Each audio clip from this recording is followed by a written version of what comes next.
வணக்கம். Welcome to கதை திரட்டு. இந்த வீடியோவில் நம்ம என்ன கதை கேட்க போகிறோம்னா, அவளும் பெண்தானே கதையின் 4வது பகுதி.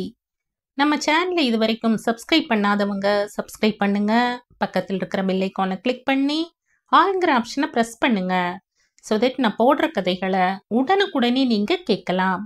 வாங்க கதைக்குள்ளே போகலாம். காளமேகத்தின் கண்கள் கலங்கின. கண்ணீர் ஊற்றெடுத்தது. முத்து முத்தாக கண்ணீர் வடிந்தது. துயரத்தோடு ஐயா என்று அழைத்து கொண்டே அமுதா குனிந்த தலையோடு வந்து நின்றாள். காளமேகம் கண்ணீரை துடைத்து கொண்டார். என்னம்மா, என்னை மன்னித்து விடுங்கள், எல்லாவற்றுக்கும் நான் தான் காரணம். அமுதாவின் கண்களும் கலங்கின. இப்பொழுது என்ன நடந்துவிட்டது? தருதலை பிள்ளைகள் வீட்டில் இல்லாததும் இருப்பதும் ஒன்றுதான். நான் பிள்ளையே பெறவில்லை என்று நினைத்துவிட்டு போகிறேன். காளமேகம் அழுது விம்மினார். அப்படி சொல்லாதீர்கள் ஐயா, அமுதா கெஞ்சினாள். காளமேகம் கண்ணீரை துடைத்து கொண்டார். சூழ்நிலையை மாற்றுவதற்காக 2 கடிதங்களுக்கு பதில் சொல்கிறேன் என்று கூறினேன் அல்லவா, எடுத்து கொண்டு வா என்றார். அமுதாவும் கண்ணீரை துடைத்து கொண்டு ஃபைல்களை எடுக்க சென்றாள். பணம் இருந்தால் உலகத்தை வாங்கிவிடலாம் என்பதை சேகர் எப்பொழுதோ புரிந்து கொண்டிருந்தான். ஆனால் பணம் இல்லாதவன் பிணம் என்பதை உணர்ந்து கொள்ள அவனுக்கு இதுவரை வாய்ப்பே ஏற்படவில்லை. அந்த வாய்ப்பு இப்பொழுதுதான் உண்டாயிற்று. வீட்டை விட்டு வெளியேறிய வேகத்தில் நேரே புது காதலியிடம் போனான். அவளும் அவனை பார்த்ததும் உற்சாகத்தோடு வரவேற்றாள். அவன் கழுத்திலே தன்னுடைய பச்சை மூங்கில் கைகளை கோர்த்து கொண்டு, வைரமாலையை நீங்களே என் கழுத்தில் மாட்டிவிடுங்கள் என்றாள்.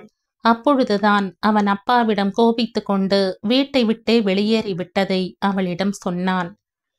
பணம் இருக்கும் வரைதான் மணிபர்சுக்கு மதிப்பு. பணம் இல்லாவிட்டால் அது வெறும் தோல்தான். அதை நாய்க்குத்தான் தூக்கி எறிய வேண்டும். நாய் கூட அதை கவ்விக்கொள்ளுமா என்பது சந்தேகம்தான். பணம் இல்லாத மனிதனும் இந்த வெற்று மணிபர்சு போன்றவன்தான். 1000 2000 எதிர்பார்த்து ஆசையோடு ஜேப்படி அடித்தவன் அது காலி பர்சு என்பது தெரிந்ததும் எவ்வளவு ஏமாற்றம் அடைவான். அந்த ஏமாற்றத்திலே எவ்வளவு வேகமாக அந்த பர்ஸை தூக்கி எறிவான். சேகரின் புது காதலியும் அவ்வளவு ஏமாற்றம் அடைந்தாள்.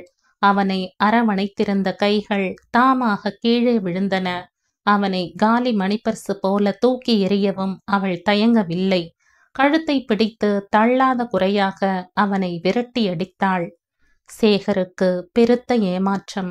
தலையை தொங்க போட்டு கொண்டே சீட்டாட்ட நண்பர்களிடம் போனான்.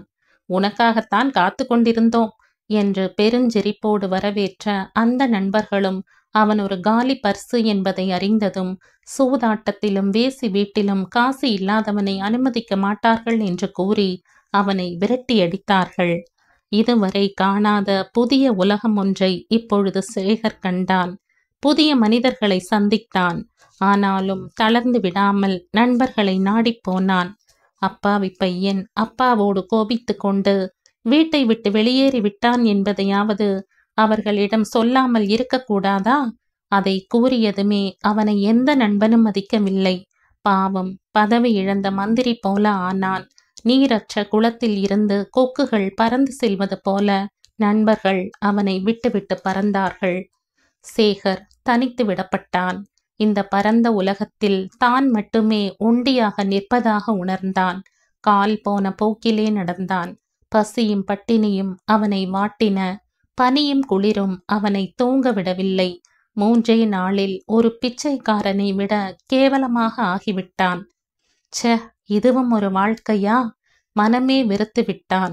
இந்த உலகத்திலே தனித்து நிற்க அவன் விரும்பவில்லை. உலகத்தையே சூன்யமாக்கிவிட தீர்மானித்தான். அந்த முடிவோடு வேகமாக கடற்கரையை நோக்கி வந்தான். அவனது காதல் களம் அது.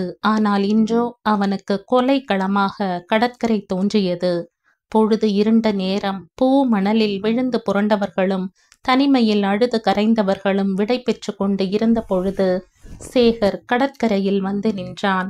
ஓவென்ற கடலின் பேரிரைச்சல். கடல்தான் அவனுக்காக அனுதாபப்படுவது போல தோன்றியது. காற்றிலே ஆடும் கன்னியின் கூந்தல் போல மிதந்து வந்த அலைகள் அவன் காலடியை வருடின. வந்துவிடு, வந்துவிடு என்று அழைப்பது போல இருந்தது அது. அவனும் கண்ணை மூடிக்கொண்டு கடலிலே இறங்கிவிட்டான். அவன் 2 அடி தூரம் கூட உள்ளே போயிருக்க மாட்டான். அதற்குள், நில்லுங்கள் சேகர், நில்லுங்கள், போகாதீர்கள் என்று கூவிக்கொண்டே மல்லி ஓடி வந்தாள். அவள் குரல் கேட்டதும் சேகர் வேகமாக கடலுக்குள் நடக்கத் தொடங்கினான். கடலின் ஆழத்தை பற்றி அவன் கவலைப்படவே இல்லை. மாளத் துணிந்தவனுக்கு கடலும் முழங்கால் ஆழந்தான். மல்லியும் கடலுக்குள் இறங்கிவிட்டாள்.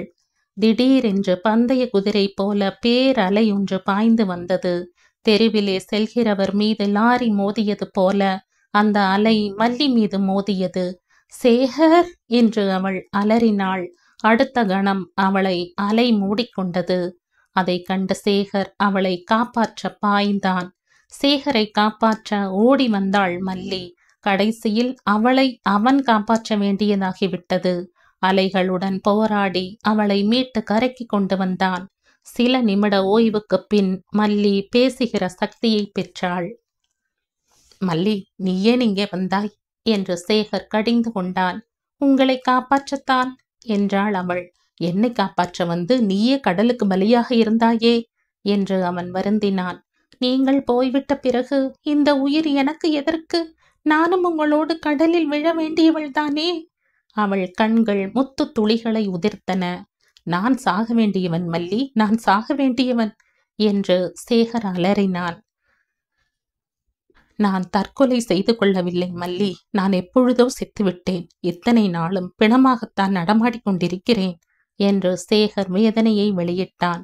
உண்மைதான் சேகர் என்றாள் மல்லி. சேகர், இதுவும் ஒரு வாழ்க்கையா? ச்ச! சேகர் முகத்தை சுளித்தான். அது வாழ்க்கை இல்லைதான் சேகர். ஆனால் நமக்கும் ஒரு நாள் நல்ல வாழ்க்கை வரும் என்ற நம்பிக்கை அவர்களுக்கு இருக்கிறது. அந்த நம்பிக்கையை ஆதாரமாக கொண்டுதான் அவர்கள் வாழ்ந்து கொண்டிருக்கிறார்கள். எனக்கு அந்த நம்பிக்கை இல்லை. நான் நம்பியவர்கள் எல்லாம் என்னை ஏமாற்றி விட்டார்கள். நீங்கள் அவர்களை நம்பினீர்கள். ஆனால் அவர்கள் உங்களை நம்பினார்களா?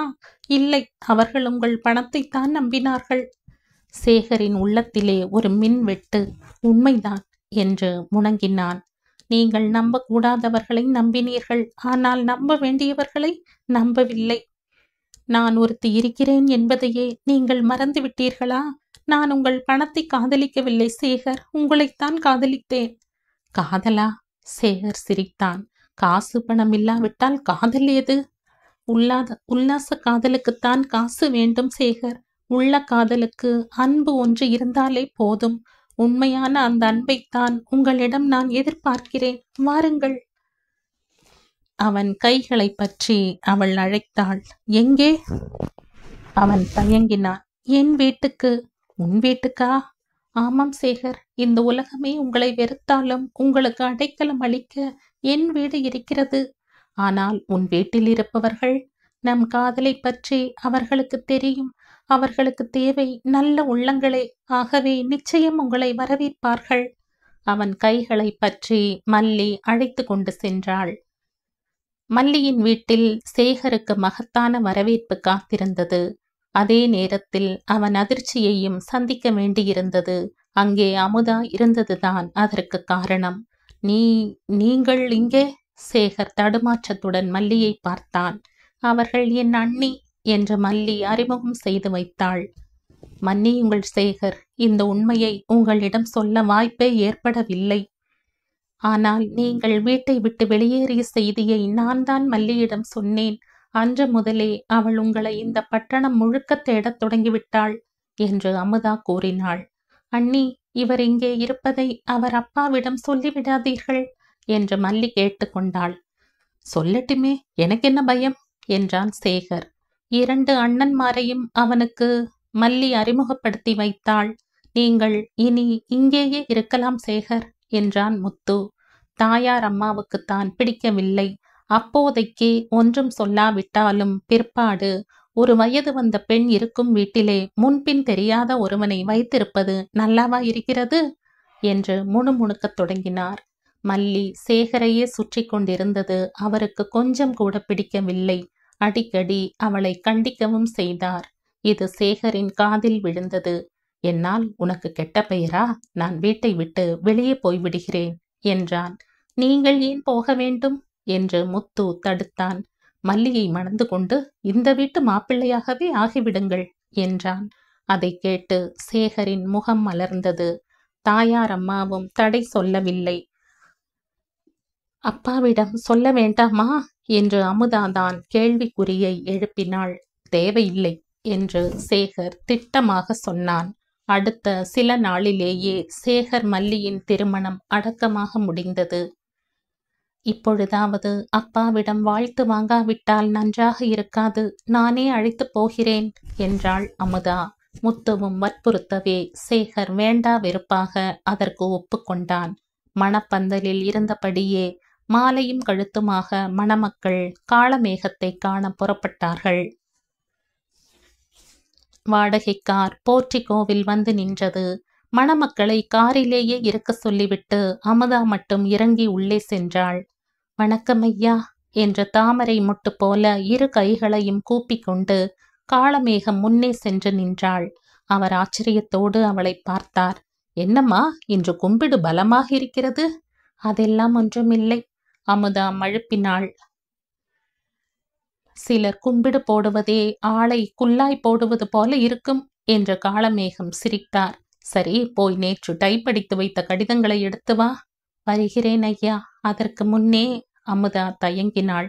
ஏதோ சொல்ல நினைக்கிறாய், தைரியமாக சொல்லம்மா என்று காளமேகம் உற்சாகப்படுத்தினார். சேகர் இல்லை சேகர், அமுதா தடுமாறினாள். சேகர் இல்லையே, அவன்தான் எனக்கு மகன் அல்ல என்று சொல்லிவிட்டு போய்விட்டானே என்றார் காளமேகம் அலட்சியமாக. சேகர் மருமகன் ஆகிவிட்டார் ஐயா என்று அமுதா துடிப்பாக சொன்னாள். ஓ, மகன் என்கிற பதவியை ராஜினாமா செய்துவிட்டு மருமகன் என்கிற பதவியை ஏற்றுக்கொண்டு விட்டானா? பலே பலே, காளமேகம் கேலி செய்தார். அவருக்கு திருமணம் ஆகிவிட்டது. திருமணம் ஆகாமலா மருமகனாவான்? ஆமாம், அவனையும் மணந்து கொண்ட அந்த பெண் யார்?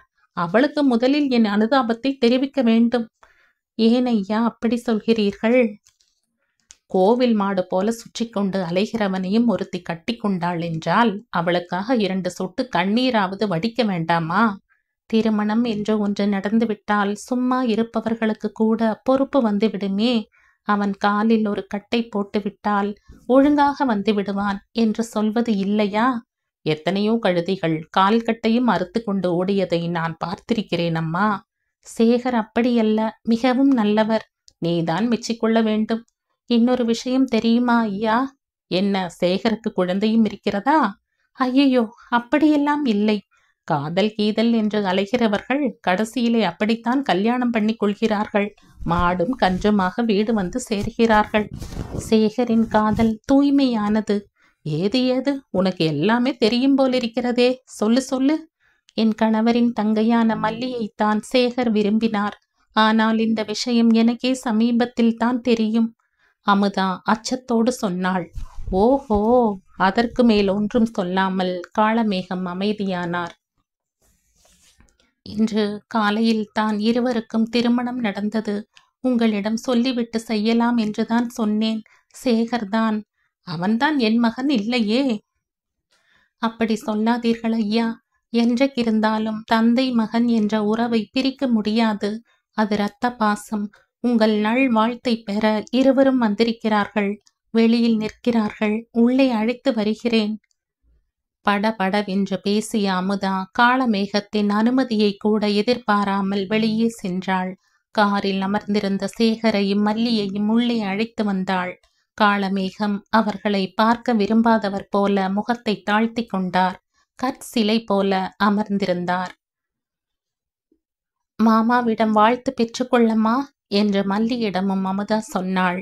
உடனே மல்லி காளமேகத்தின் அருகே சென்று அவர் கால்களில் பணிந்தாள். மாமா, நாங்கள் நல்வாழ்வு வாழ வாழ்த்துங்கள் என்று கெஞ்சினாள். காளமேகம் கற்சிலை போலவே அமர்ந்திருந்தார். ஐயா, அவர்கள் வாழ்வும் வளமும் பெற்று வாழ வாழ்த்துங்கள் ஐயா என்று அமுதாவும் கெஞ்சினாள். ஆனால் காளமேகம் அதை காதிலேயே வாங்கிக் கொள்ளவில்லை. சேகர் இந்த நாடகத்தை வெறுப்போடு பார்த்து கொண்டு சற்று விலகியே நின்றான். எங்களை வாழ்த்துங்கள் மாமா மல்லியின் குரல் மயங்கியது. கண்கள் கலங்கின. சூடான 2 சொட்டு கண்ணீர் அவர் கால்களிலே விழுந்தது. திடுக்கிட்டவராக காளமேகம் அவளை பார்த்தார். ஒரு கணம் அவர் முகத்திலே கருணை தெரிந்தாலும் அடுத்த கணம் கனல் தெரிந்தது. உங்களை வாழ்த்த நான் யார் என்று ஆவேசமாக கேட்டார். இந்த வீட்டிலே உங்கள் இருவருக்குமே இடமில்லை, நடங்கள் வெளியே என்று கை நீட்டி கட்டளையிட்டார்.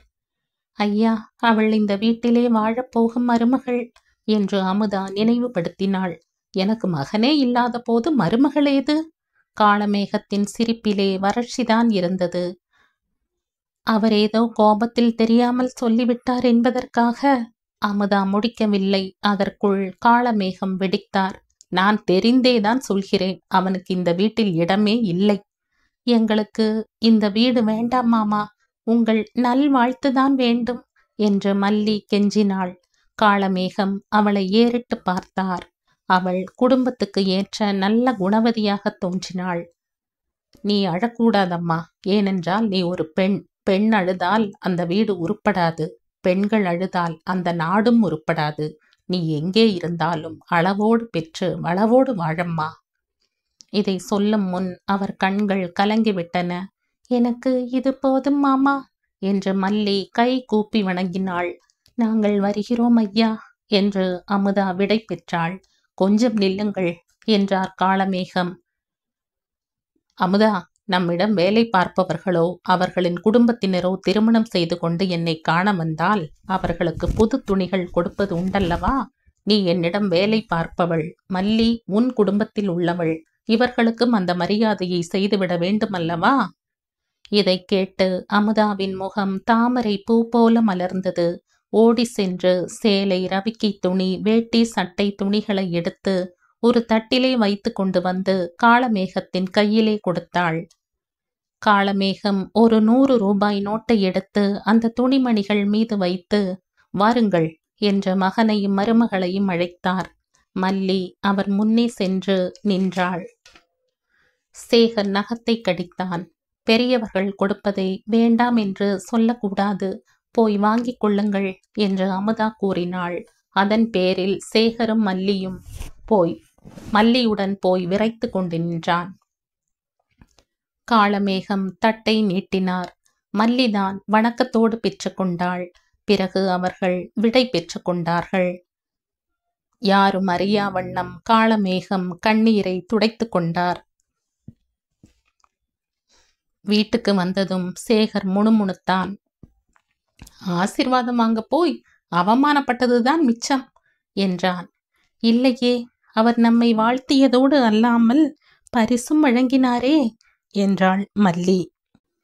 நீ அந்த வீட்டின் மருமகள், அதற்குரிய மரியாதையை உனக்கு அளித்தாரா என்று சேகர் சீறினான்.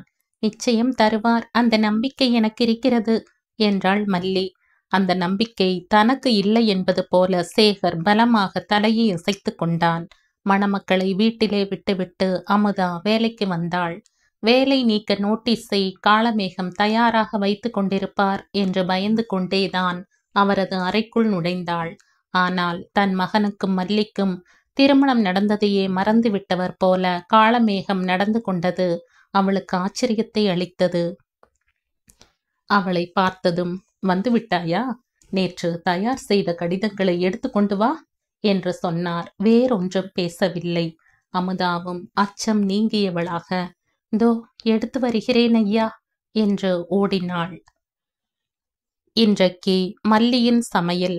கல்லூரி படிப்பை நிறுத்தியதில் இருந்தே மல்லி அடிக்கடி அடுப்படிக்குள் செல்ல வேண்டியிருந்தது. ஆனால் இன்று முழுக்க முழுக்க அவளது கைவண்ணந்தான். அமுதா அவ்வப்பொழுது அளவும் ஆலோசனையும் கூறிக்கொண்டதோடு சரி. இன்று மல்லி சமையல் என்ற அறிவிப்போடு ஆண்களுக்கு இலை போட்டாள் அமுதா. சரி சரி என்று கேலியாக வயிற்றை தடவினான் முத்து. சோடா இருக்கிறதா என்று கேட்டான் மோகன். சேகர் மட்டுமே ஒன்றும் சொல்லாமல் மல்லியை பார்த்தான். அவள் நாணத்தோடு புன்னகைத்தாள். மல்லியே பரிமாறினாள். வெள்ளை சோறு, கோழி குழம்பு, முட்டை என்று வரிசையாக எடுத்து வைத்தாள். எல்லோரும் சாப்பிடத் தொடங்கினார்கள். மல்லி அச்சத்தோடு அவர்கள் முகத்தையே பார்த்து கொண்டு நின்றாள். சேகர் ஒரு பிடி எடுத்து வாயில் வைத்ததுமே கடக் என்றது. அந்த சத்தத்தை கேட்டதும் மல்லியின் முல்லைப்பூ போன்ற மெல்லிய இதயம் படக் என்றது.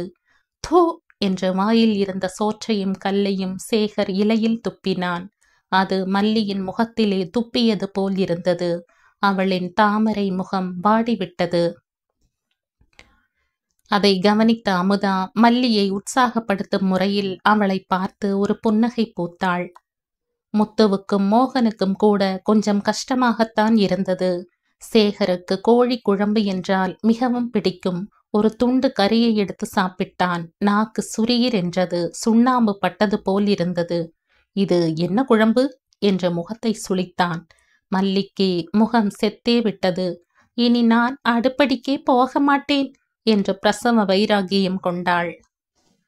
அமுதாவுக்கு கூட கொஞ்சம் வருத்தம் தான். அவள் ஏதோ சொல்ல துடித்தது அவள் முகத்திலே நன்றாக தெரிந்தது. ஆனாலும் அடக்கி கொண்டிருந்தாள். சேகர் வீட்டுக்கு வந்த மாப்பிள்ளையாயிற்றே, ஏதாவது சொன்னால் மாப்பிள்ளை முறுக்கு வந்துவிடக் கூடாதே.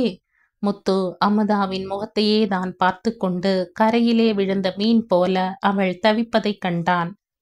அதற்கு ஒரு வடிகால் அமைத்து கொடுப்பதற்காக, அமுதா, மல்லியை ஏன் அடுப்படிக்குள் விட்டாய்? நீயே செய்திருக்க கூடாதா என்று கேட்டான்.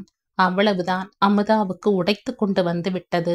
சாப்பிடும் பொழுது குறை சொல்லவோ கோபப்படவோ கூடாது என்பது உங்களுக்கு தெரியாதா?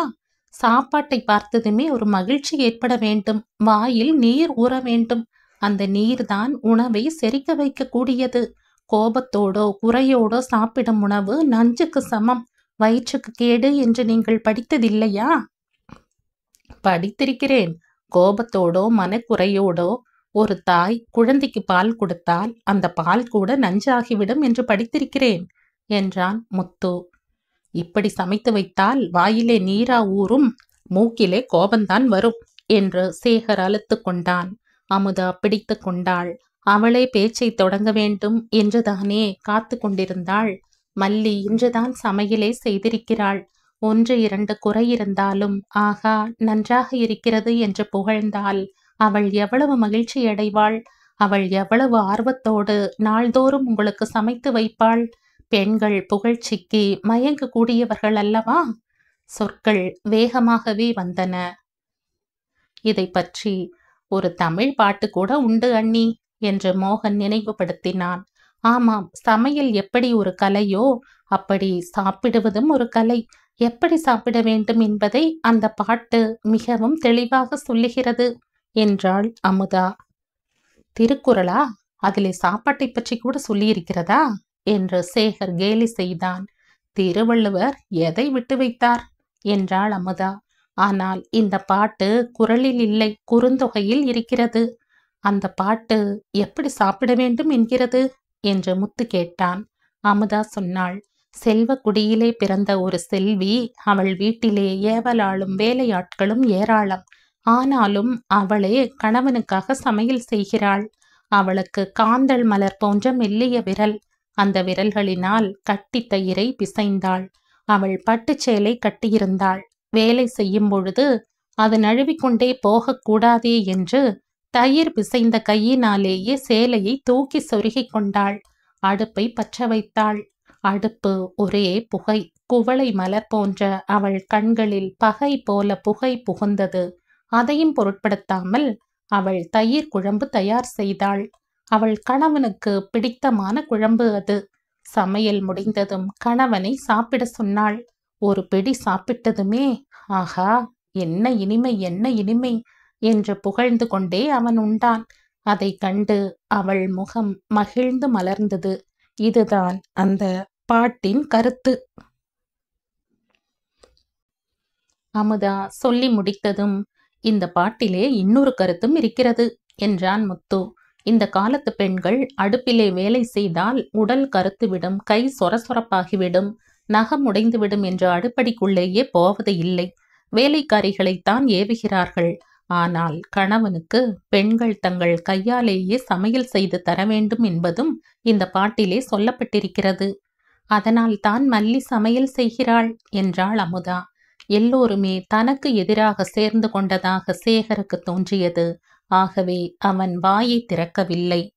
ஆண்கள் சாப்பிட்டு முடிந்ததும் தாயார் அம்மாள், மல்லி, அமுதா ஆகிய மூவரும் சாப்பிட அமர்ந்தார்கள். கொஞ்சம் உப்பு வேண்டும், உரைப்பு போதாது என்ற ஏதோ சில்லறை குறைகள் கூறினாலும் தாயார் அம்மா பெரிய குறையாக ஒன்றும் சொல்லிவிடவில்லை. திடீரென்று அமுதாவுக்கு வயிற்றை புரட்டுவது போல இருந்தது. வாயை பொத்திக் கொண்டு கொல்லைப்புறம் வழியாக ஓடினாள். என்னவோ ஏதோ என்ற தாயார் அம்மாவும் பின்தொடர்ந்தார். சற்று நேரத்தில் வாயை கழுவிக்கொண்டு அமுதா திரும்பினாள். அவள் முகம் பவளம் போல சிவப்பேறி புத்தொளியுடன் திகழ்ந்தது. ஆண்களும் அங்கே வந்து கூடிவிட்டார்கள். மல்லி அச்சத்தோடு அண்ணியையே பார்த்தாள். மல்லி சமைத்த சாப்பாட்டை சாப்பிட்டதற்கு கைமேல் பலன் என்று சேகர் தனது விமர்சனத்தை தொடங்கினான். அவன் குற்றம் சாட்டுவது போல கூறினாலும் உண்மைதான் சேகர் என்றான் முத்து. முத்துவின் முகமும் மலர்ந்து காணப்பட்டது. அமுதா சாதாரண வாந்தி எடுக்கவில்லை. அவள் விரைவிலேயே தாயாக போகிறாள். கணவன் மனைவி இருவருமே அறிந்த இத்தனை நாளாக ரகசியமாக வைத்திருந்த இன்ப செய்தியை முத்து வெளிப்படுத்தினான். அவன் சொல்லாவிட்டால் தான் என்ன? இந்த செய்தியை எத்தனை நாள்தான் மறைக்க முடியும்? தானாக வெளியாகிவிடுமே. இன்ப செய்தியை கேட்டு எல்லோருமே பூரித்தார்கள். தாயார் அம்மாளுக்கு பெருமை பிடிபடவில்லை. மல்லி மகிழ்ந்தாள். சேகர் முத்துவை பாராட்டினான். அமுதா மட்டுமே வெட்கத்தால் தலை குனிந்தாள். இல்லம் முழுவதும் இன்பம் சூழ்ந்தது. சேகருக்கு வேலை வெட்டி எதுவும் இல்லை. ஆகவே வீட்டிலேயே இருந்தான். மல்லியையும் தன்னுடன் இழுத்து வைத்துக் கொள்வான். மாலையில் இருவரும் வெளியில் செல்ல தவறுவதே இல்லை. அவன் ஏதாவது ஒரு வேலை பார்ப்பது நல்லது என்று முத்துவும் அமுதாவும் நினைத்தார்கள். ஆனால் அதை அவனிடம் நேரடியாக சொல்ல அச்சப்பட்டார்கள். நேரம் வரும்பொழுது மல்லி வாயிலாக அவனிடம் தெரிவிக்கலாம் என்று தீர்மானித்தார்கள். வீட்டு செலவை சொல்லவே வேண்டியது இல்லை. சேகருக்கு 3 வேளையும் வாய்க்கு சுவையாக தேவைப்பட்டது. அவர்கள் வெளியில் சென்று வர வேறு பணம் கொடுக்க வேண்டியிருந்தது. சேகர் செலவழித்து பழகியவன். ஆகவே எந்நேரமும் மல்லியிடம் பணம் கேட்டுக்கொண்டே இருந்தான். பணம் தண்ணீராகத்தான் ஓடியது.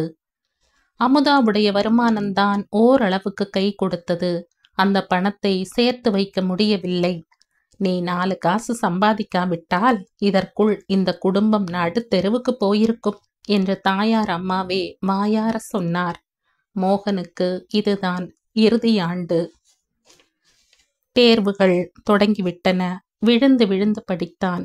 கடைசி நாள் தேர்வு எழுதிவிட்டு மாணவர்களிடம் விடை பெற்று கொண்டு புறப்பட மிகவும் நேரமாகிவிட்டது. பஸ் நிலையத்துக்கு வந்தால் அங்கே கூட்டமே இல்லை. பஸ்ஸும் வந்தது. பஸ்ஸிலும் கூட்டம் இல்லை. மோகன் ஏறிக்கொண்டான்.